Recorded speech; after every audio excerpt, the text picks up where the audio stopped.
ਲਓ ਜੀ ਮਣ ਸਿੰਘ ਸਾਥੀ ਦੋਸਤੀ ਅਰਬੇ ਲਿਓ ਤੇ ਮਿੱਤਰ ਬਿਸਮਿल्लाह करा प्रोग्राम मिठियां गल्लां नाल मैं मत सन मेज़बान लाला फारूक। मैं अपने दोस्तों की गल बाण जुला कि इस कोई शक नहीं है कि महंगाई अपने अरूज पर है, लेकिन उस तक क्या उसी कि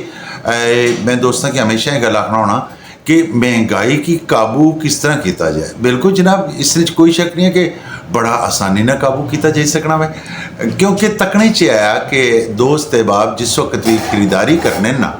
तो उन्होंने कोशिश ये होनी है कि जी चीज़ महंगी होगी है, फर्ज किया टमाटर कदा महंगी होगी ना, आलू कदा महंगी हो गया, प्याज कदा महंगा हो गया,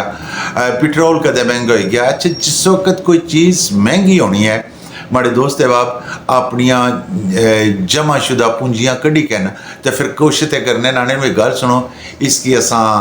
स्टॉक करी कि ना ज़्यादा खरीदी कि ना। अच्छा, जिसले ज़्यादा खरीदने हो ना उसले सरमायादार की ज़्यादा मुनाफा होना तो वो ज़्यादा महंगाई वाली साइड पर जाना है। मैं दोस्तों अहबाबा की गल आखसा कि इसमें कोई शक नहीं है, महंगाई अगर है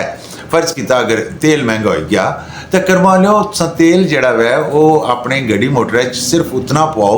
जितना कि वाकई एमरजेंसी ज़रूरत है वै। इस तरीके नाल अगर आलू महंगे हो गए, प्याज महंगा हो गया, उतने ही खरीदो जितना आलू और प्याज एक दिहाड़े खर्ची सकने हो उतना ही खरीदो। अच्छा, जिस वक्त उतना खरीदो ना तो मैं एक गल कि बना जुला इसलिए बड़ी आसान और बड़ी सौखी गल है कि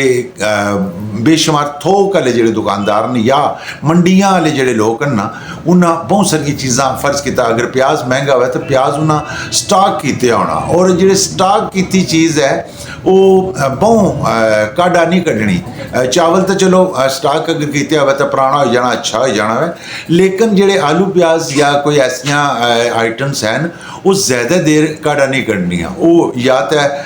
प्याज का फर्ज किया वो तो या बोरियां च पिया मौलना शुरू हो जसी तो नाकारा हो जसी तो या फिर यह है कि वो बदबू वगैरह दे छुड़सी। मैं अपने दोस्तों बाबा की गल आखसा कि तुसा कोशिश करो कि अपन चीज़ां उतनियां ही खरीदो जितनियां तुसा इस्तेमाल कर सकने। अच्छा, जिसले तुसा उतनियां एक चीज़ां खरीदसो ना यकीन करी कि दुकानदार या थोक वाले दुकानदार या मंडी वाले वो इस गल्ला पर मजबूर हो जासन कि असा अपना ये माल है जोड़ा किसी तरीके नाल कढ़ा इस मने कढ़ा कि जे कदे टिगा रहा तो असा की बहुत वड्डा लॉस बहुत वड्डा नुकसान हो जासी। वो फिर उसकी असल ज़रा पर ही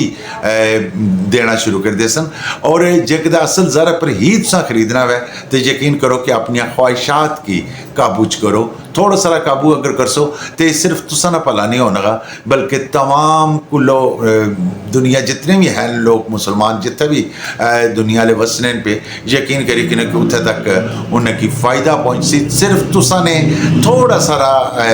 करने नाल हिस्सा पाने नाल। मैं दोस्तों की आखसा कि अगर मुर्गा महंगा हो जाए तो यकीन करी कि मुर्गा अगर तुसा थोड़ा जहा खरीदो ना तो वो मुर्गा ज़्यादा काट कढ़ने कोई नहीं है, इस मरियों कि वो भी